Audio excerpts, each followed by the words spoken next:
don't need no thoughts control. No dark sarcasm in the classroom. Teacher, leave them kids alone.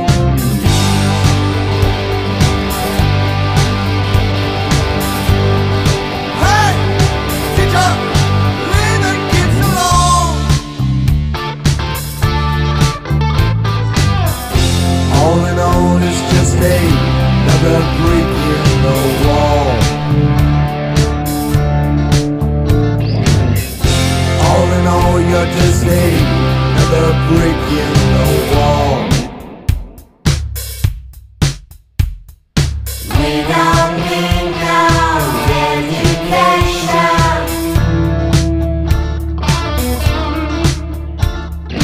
We don't need no thought control.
Hey, what's going on? What's going on, man?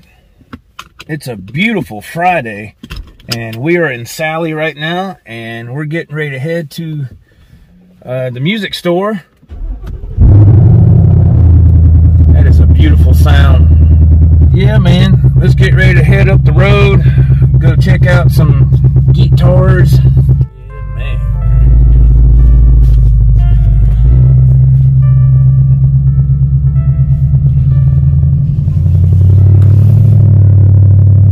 Neighbor next door done cut his grass. I was going to cut my grass today, but I said, nah, I don't feel like messing with it. Not today. I went up here to this music store a couple of days ago, and the gentleman that was working in there, he fixed my PV Wolfgang Special. I ordered a new switch for it, and I just twisted the wires myself when I installed the switch, just to see if it would work, and it did. It worked, but there was a ground wire in there that I didn't know where it went to. So whenever you move those wires, this is after I Jimmy rigged it. Whenever you move or just touch those wires, if they moved in the slightest, the signal would cut out. So, you know, when it comes to soldering and all that stuff, I suck at that. So I was off Wednesday due to the hurricane that was coming up the coast. So my run got canceled. But all we got here was, we just got rain. It was just a steady light rain. It wasn't nothing major at all. Oh yeah. So let's go in here and check this out and look at some guitars, man. I mean, it's fun to do. I've been to Guitar Center quite a few times this year, and I've only been over here a couple of times. So let's go in here and check some stuff out. And then you go out at night and you've got all these bands, guys and girls singing. You know, you throw some money in their guitar cases and stuff. But music is an international language, man. Oh yeah, I mean, you'll hear them doing the Doors, or they'll be doing Guns N' Roses. You know, in Jerusalem out at night. It's pretty cool. I was walking down the street and there was a bar with like swinging doors, like a saloon. And they had a tribute band in there singing "Run Through the Jungle." I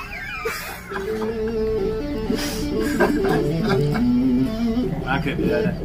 That would. All right, so we're inside Main Street Guitar and Drums right now, and the gentleman that's talking was actually a customer. Him and his wife had come in not long after I was in there, and I started playing this beautiful Fender Strat that a couple of guys there had built.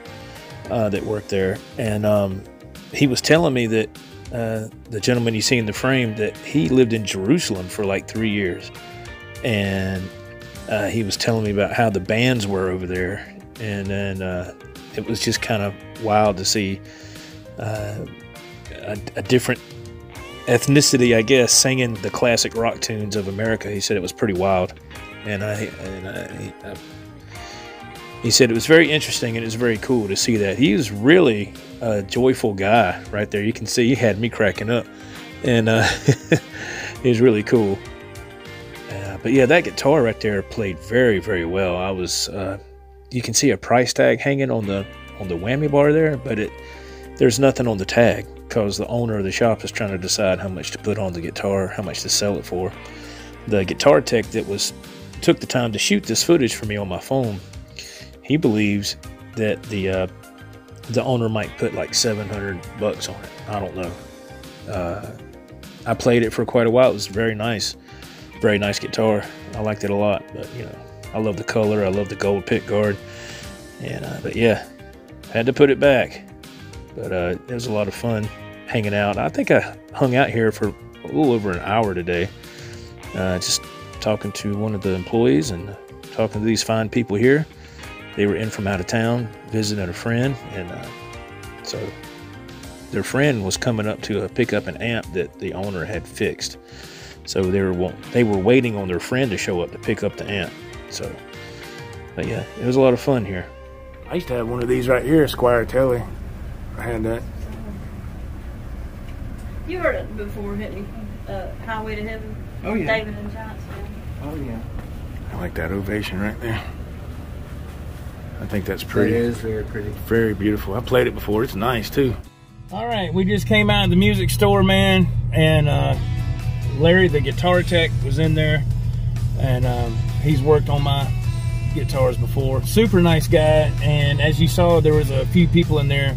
It was a married couple and their friend, and we sat there and talked about music and guitars, and that's what I love about going to little shops like this, because it seems that everybody has that common bond of music, you know, and I was having a great time. It was awesome. So I gotta go to the store, man. I gotta get some stuff for dinner tonight, so let's go get that and we'll get home.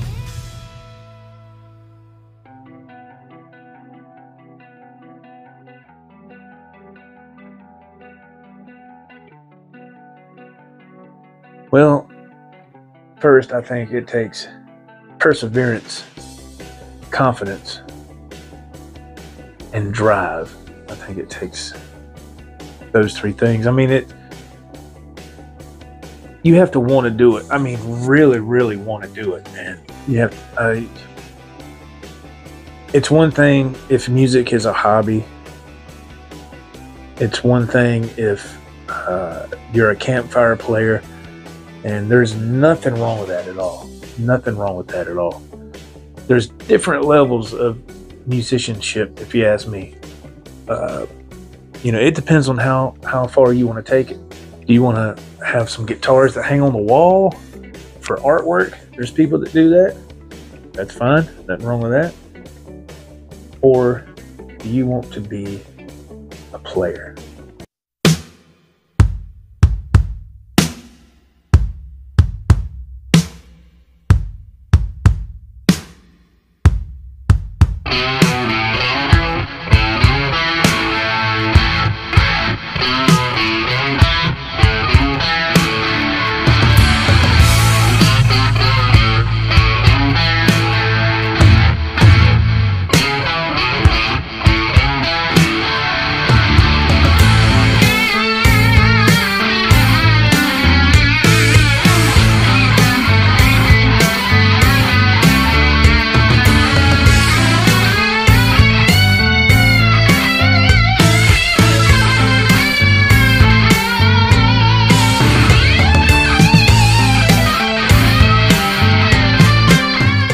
I think being a guitar player, for me, has really been good for my soul.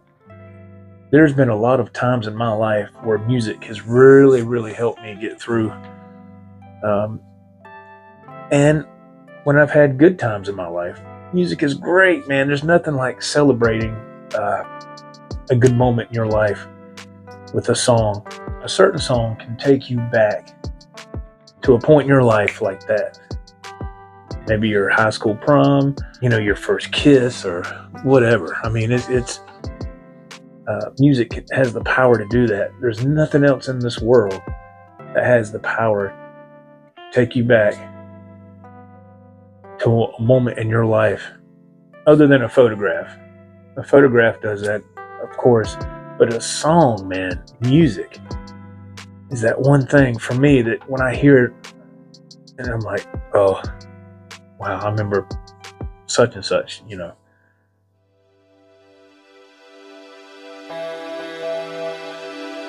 My high, give it to my time tonight.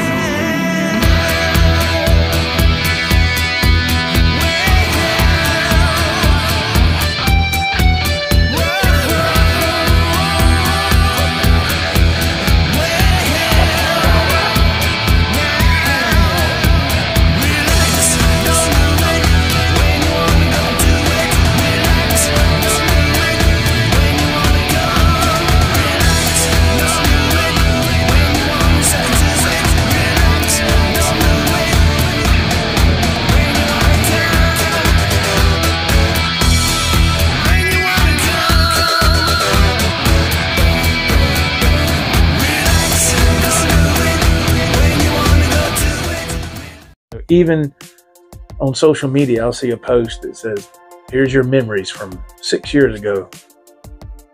I don't even remember doing it. I'm like, when did I do that? And the older you get, the more time flies by. But a song, for me, somehow has that moment frozen in time, just like a photograph. And it takes you back, man, in your mind, and it's a very powerful, powerful thing. And when I started to play, I had no idea it would get to something like this. I had no clue. If somebody were to told me that when I was 16, I'd be like, you're out of your mind. That's not going to happen. Well, it happens. If it's something that you have great passion for, it'll never go away. And you can see that passion has not died, not for me. Back in the warehouse back there, guitars everywhere. Right here in the music room, guitars everywhere. Gear, everything. I love it. Once you get bit by that bug, man, you can't get enough of it. And that's me. I can't get enough of that. And I never will. And I think that's a great thing. I think that's a beautiful thing, because being a player, an artist, a musician, there's an art to that. It's not just, you know, a lot of magic tricks, you know. Yeah, there's some cool guitar tricks you can learn, and I'm guilty of that too. I do that all the time, you know. But the older I've gotten, it seems that when you try to put more of the playing aspect in it, it means a lot more. To me, it means a lot more.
When I first went into my very first visit to a music store back when I was a kid, it was called Reliable Music. Man, I walked in there because I'd won a talent show on the radio, and I won some money. It was $100. It wasn't a lot of money. Back then, it was a lot. And I picked out the guitar I was wanting for Christmas, put it on layaway. And that was my first time in a place like that. And I just remember looking on the wall at all the guitars that were hanging and people playing guitars. And I was just amazed at not only at all the cool guitars. Now you got to remember, this is in '86, so that's right in the middle of the what they call the hair band era. You know, the cool music era, if you ask me. That was right in the middle of that stuff, so all that was still very, very, very strong.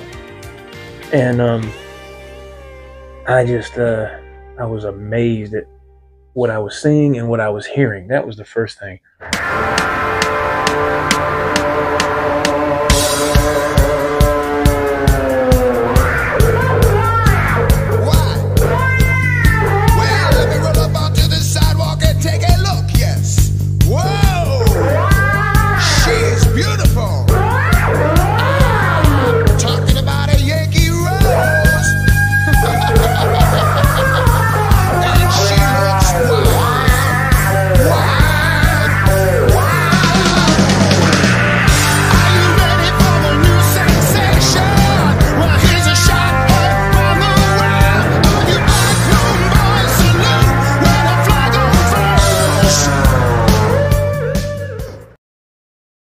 Back then, I didn't realize, you know, I was like, how in the world are they playing that? You know, because see, they had it right. Reliable Music had it right. They had it set up to where they had like this area where there was like a drum stool that sat here, and there was a rack unit that had all these different effects.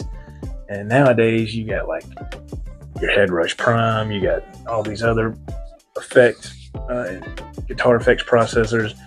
The rack thing still, I mean, you can still get that, but it's kind of a thing of the past, kind of, sort of. I'm not saying it's not cool.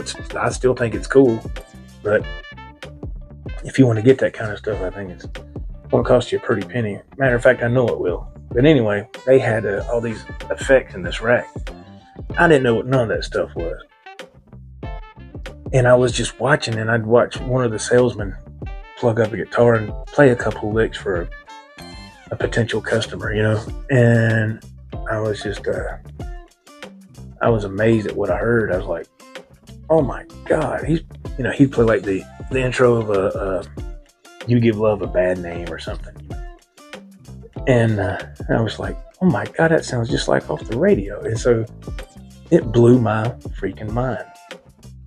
I would visit that music store more and more often as the years went on. And then when I got a little older, I moved out of state, and that store eventually closed down. I'm not sure when. I think it was the early 2000s. They closed up. I don't know why they closed up. I don't know the reasoning, but they were gone. And of course now, you still have your Guitar Centers and your Sam Ash and other, a few other stores, but mainly everything's online.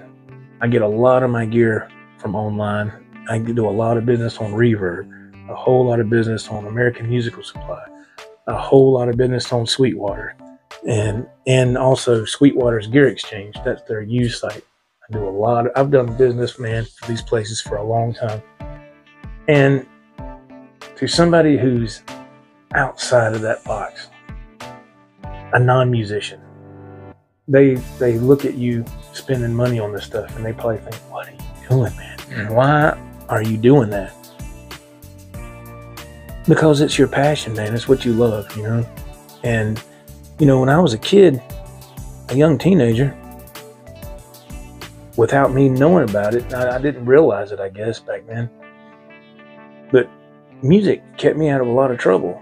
I wasn't out running the streets. I wasn't out doing crazy stuff. I was always in my room trying to learn, trying to get that next little guitar lick down or something, or just learning how to do a couple of chords. And I was so intrigued, and it had my attention every waking moment. I was just, I pick up the guitar and I was like, man, okay, how do you do this tapping, this Eddie Van Halen tapping thing? How do you do that?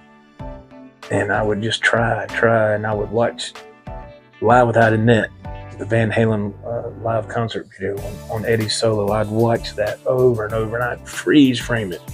When he'd show his hand, I'd freeze it. And then back then, young people nowadays don't know the struggle that it was to try to watch something on a VHS tape when you would pause it. There would be like this big line in the middle, and half the picture would be blurred or just all screwed up. But once in a while, you'd hit it just right. It would be a clean shot, a clean freeze frame. You could see Eddie's hands on the neck and exactly where he was on the frets. I would run upstairs and plug up my guitar and try what he was doing. And then I'd unplug my guitar, and I'd come back downstairs with my guitar still around my neck. So my parents were asleep. It was like 2 in the morning or something. So I'd have my amp on like really, really low volume. It was a small little Gorilla amp that was, I think that was everybody's first amp back then. If I just made just a micro step of progress, I got elated. I was like, crap, I did it. And that was, even today, man, when I try to learn something, and there's always that progress that has to be made, always. And if you keep your nose to the grindstone, as they say, just keep moving forward, you will make progress if you keep pushing yourself. That's the whole trick. If you don't push yourself, you're not going to improve. You're going to stay in that same area that you've been. Now, here's an example, and this is not a knock or a dig at anything or anybody. It's just something that I noticed. Here's a quick story. My friend Ralph and I, when we were in our neighborhood, our childhood neighborhood, when we grew up, there was this dude that we heard played guitar, and it was just like the rumor, like, we heard that so-and-so has a guitar, and somebody else said, yeah, his room's all cool looking. He's got Ozzy posters on the wall, and he's got I don't remember what kind of guitar he had. But anyway, so we got on our bikes, and we knew where he lived. So we rode our bikes down there. Knocked on the door, and his mom came to the door, and we was like, yeah, is so-and-so home? She said, yeah, hang on a minute. She goes and gets him. He comes up, and he was a really nice guy, but he was kind of geeky, but he was more of a stoner than anything else. But a little chubby, but he didn't bother nobody. You know, always wore the t-shirts and the black heavy metal shirts to school every day, you know, and kind of didn't associate with many people. You know, nothing wrong with that. That's just, you know, when you're in school, you see these groups of people that they just stick in these groups. You know, that's just how it was. So he lets us in. We go to his bedroom, and sure enough, we walk in there, and he's got all these, like a couple of lava lamps, and he's got some, he does have Ozzy posters up, and he's got this, I want to say he had like this PV electric, and I think it had like a Floyd Rose, but I can't remember what amp he had. He had an amp, had a couple of pedals on the floor, and from what I remember, again, my memory's not that great, but this moment in time seems to stay pretty clear in my mind. But from what I recall, his tone wasn't bad at all. It was actually sounded pretty dang good coming from that little, I think it had like a little Marshall. I don't know if y'all remember the little Marshall amps, the little solid state. He had a couple of pedals, like I said. Sounded good. And he had him a boom box sitting over here, and he had a Ozzy cassette album in there. And he hit play, and he was playing along with the song. Now, all he was doing, I do remember this too, the only thing he was doing at the time was power chords. That's all he was doing. He wasn't doing nothing flashy. He wasn't doing no kind of fancy run and no kind of lead. He was just doing power chords, and he was doing those power chords all up and down the neck. I remember that. And it just everywhere is just power chords everywhere. And I didn't know at that time, I didn't know what he was doing. I just knew that he was in tune with the album. He was in key, and he had rhythm. His rhythm was in time. Being somebody that's never played before, and you see somebody that's just doing basic 2-finger power chords, right? And just all over the neck, you're floored. You're just amazed. You're like, oh my God. So we stayed there for a little bit, and then we got finished talking, and we left. And that was in the summer of '86. So later, you know, at Christmas, that's when I got the guitar. And I remember I was just so excited to have that first guitar that I didn't know how to tune it. I didn't know how to do anything. My uncle was there from out of town on Christmas Eve. He tuned it up by ear. That was amazing to me. I was like, how do you even do that? How do you just tune it from out of thin air? He was tuning by ear. His ears were pretty good. Back then, my ears were crap. And as I got older, my ears became tuned up really well for stuff that's out of pitch, and so I can catch that really fast now. I got more and more into trying to create more art in my music, trying to make it better. Always striving to try to get to that next level, and there's a gazillion levels of improvement with music and guitar playing or whatever instrument you do, you know. There's always room for improvement, always.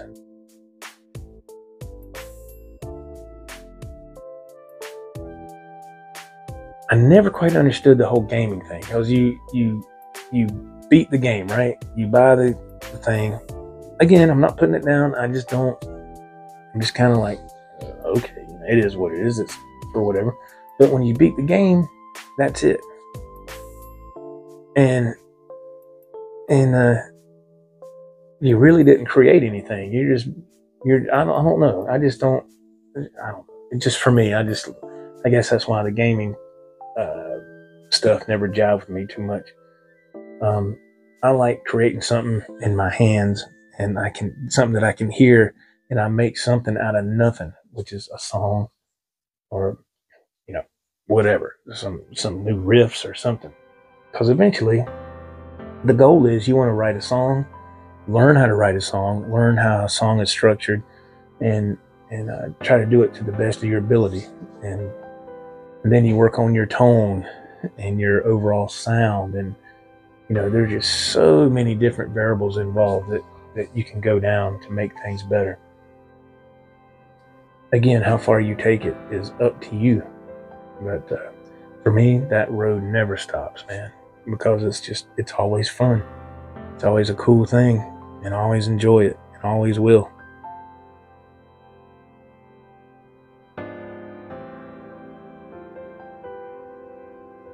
I got some of this old Rockman gear that I had years ago, and I don't know what happened to it, but I got some of this Rockman gear last year, and it's amazing. It takes me right back to the good old Boston songs and everything.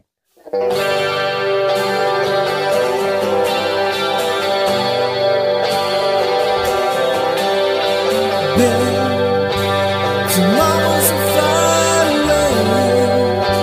There's something I just have to say. I don't think I can hide what I'm feeling inside. Another day, knowing I love you.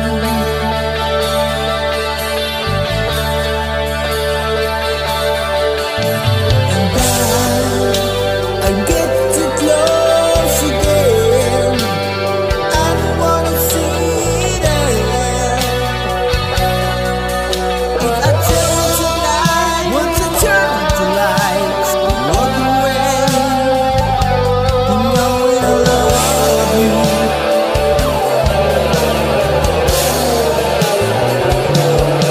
I'm gonna take you by surprise and make you realize it better.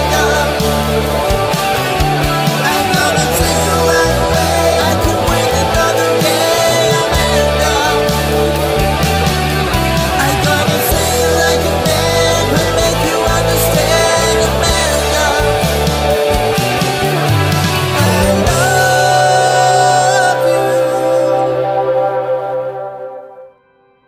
you. It's just cool to have these toys, man, you know, but they're I call them toys, but they're really tools of the trade, you know. You know, people that I've seen that go fishing, people that build cars, people that paint, people, you know, they have more than one tool for their trade. A fisherman doesn't have just one fishing rod. He might when he first starts off, you know, when he decides to fish for what he loves to do. He'll start off with one rod. It won't be long. He'll have a bunch of fishing rods. He'll have a bunch of different lures and stuff that he uses to catch his fish. You know, same with an artist. An artist uses different size brushes and canvases and paints, and that's the same way it is with a musician. You know, you play a Strat for a certain type of sound, and then you play a super Strat with a humbucker and a Floyd Rose, and you can be more acrobatic on the super Strat model. You can do more things, and to me, that is so much fun to be able to go from one thing to another, and you can go back and forth and just keep working on your art and making it better. And the cool thing is, man, even if you write an original song, and I mean a song, a completed song, and then somebody hears it and they actually like it, not only that is when people buy it, when they buy your art, you know, and it's like, wow. I mean, that's an amazing feeling. It's an incredible feeling, because it's like, I never saw that coming. But the more serious you get with your craft, the more that's an acceptable scenario, you know, because you worked hard at it. Now, there's some stuff out there that's still out there that I put out years ago that I wish I could have taken down because the production isn't good. I thought it was good, and this was so long ago, and how it's still up there and not taken down is beyond me. I think a lot of it has been taken down. I need to double check, but And there's some stuff I put up a few years ago it's okay, it's all right. But that's the whole thing about being a musician. I can go back and listen to some music I did or created, listen to it now, and I'm like, I could do that better. I can make a better production. Well, in order to do that, you have to get in your music space, your music room, whatever, upgrade your equipment, and you got to get in there and you have to work with it. You have to experiment with it. You have to do a lot of test runs. That's what it takes to make things better. And I'm in here all the time, man. This is my escape from reality space. I mean, it really is. This is it. And I think everybody needs a space of some sort that they can just meditate, relax, be creative. It might be a room, something like this. It might be a garage. It might be something else. But if you have that space and you can just kind of be alone for a while and really get into what you're wanting to create in your mind, and it comes out, there's no other feeling like that in the world. It's incredible. It's great.